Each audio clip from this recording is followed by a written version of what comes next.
Final Fantasy 15 is not too far away now, and certainly is one of the many major releases for 2016.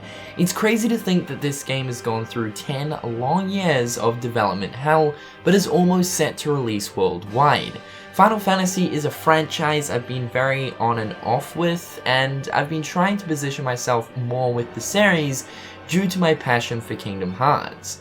I have to say I've never really been too excited for a Final Fantasy release in the past, but with Final Fantasy 15, Final Fantasy 12 HD, and the Final Fantasy 7 Remake, I have to say I'm pretty damn excited, man. Today I thought I'd list my top 5 reasons as to why I'm excited for Final Fantasy 15.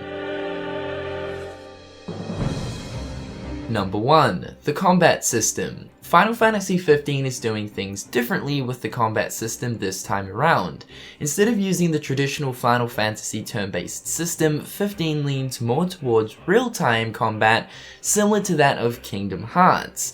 Although the combat isn't a copy and paste of the way Kingdom Hearts plays, Final Fantasy 15 definitely takes a big step away from its roots when it comes to the combat system.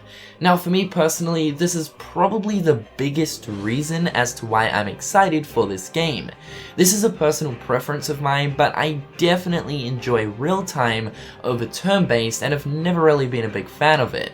Now, I do understand that a group of Final Fantasy fans are disappointed with the change, as Final Fantasy for the most part has stuck to the turn-based system for many years.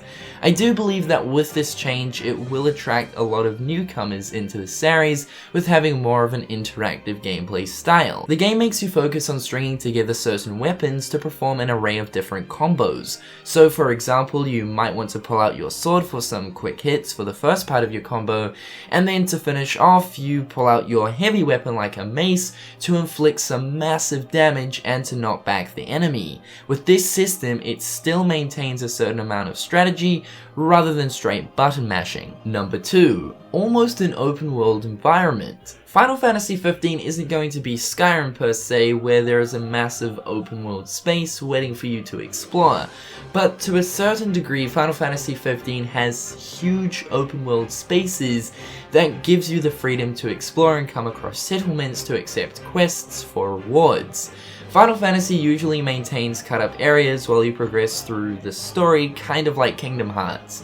Final Fantasy 15s are very large with all sorts of different biome styles, and you'll be able to travel from area to area via your car or other types of transportation like trains.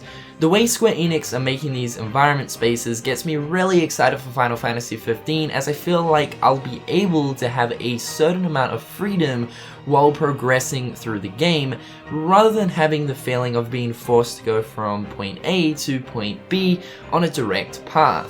Episode Duscae gave us a small taste test as to what these environment spaces are going to be like, and Square Enix have already explained that the environment in Duscae is one of the smaller environments you'll explore in Final Fantasy 15. So of course this means the area that we did explore in episode Duscae is one of the smaller areas in comparison to what we will be exploring in the actual full game. So that's super cool. Number 3. The road trip feeling. This factor is an interesting one, but for anyone who is currently interested in Final Fantasy 15, I'm sure that the whole road trip theme is a reason why you have your eye on this game.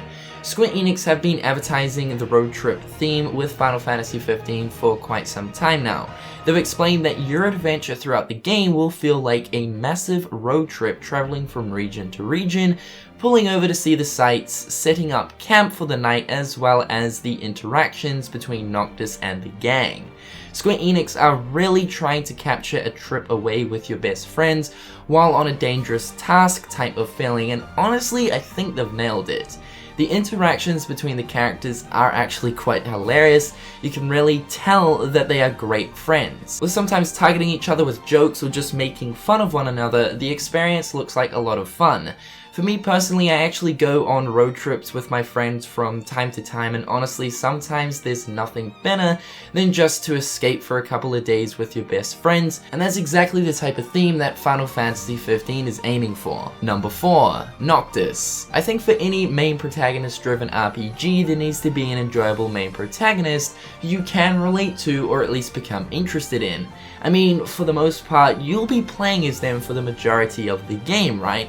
Final Fantasy usually focuses on one character in particular for each different installment the franchise introduces. For Final Fantasy 15, Noctis is the main protagonist, and from already playing episode Duscae and the Platinum demo, as well as seeing a decent amount of footage to do with him, he's quickly becoming one of my favorite Final Fantasy characters. I think one thing you'll pick up about Noctis fairly fast is that he's actually pretty lazy, in the sense that he just likes to sleep and lounge around, and I think for most teenagers this is an extremely relatable thing.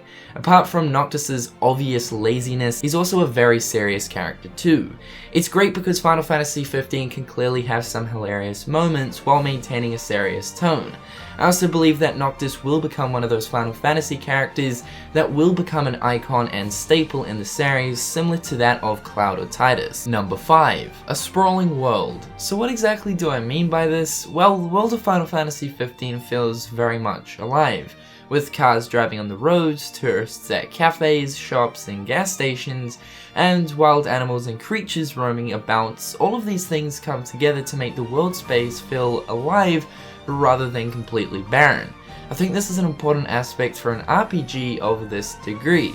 From time to time you'll be able to eavesdrop on conversations that civilians are having, and even accept tasks and duties they want you to complete for rewards. I think it's small details like this that really immerse you into the experience. However guys, that's my top 5 reasons as to why I'm excited for the upcoming Final Fantasy 15. Once again, it is crazy to think that this game is really not too far away. I mean, we are in August now and the game comes out on the 30th of September, which really is next month, so it's really not too long away. I'm honestly looking very excited to this, and I'm most likely going to be doing quite a bit of content revolving around Final Fantasy 15, explaining sort of my thoughts on the game when the final game comes out. I do actually have plans to live stream the whole game, but I'm not exactly too sure as to what other content I'm going to be doing. But for the meantime, just know that I will be covering this game as best I can. However guys, hopefully you've enjoyed today's video, and until next time, I'll catch you guys later. Peace.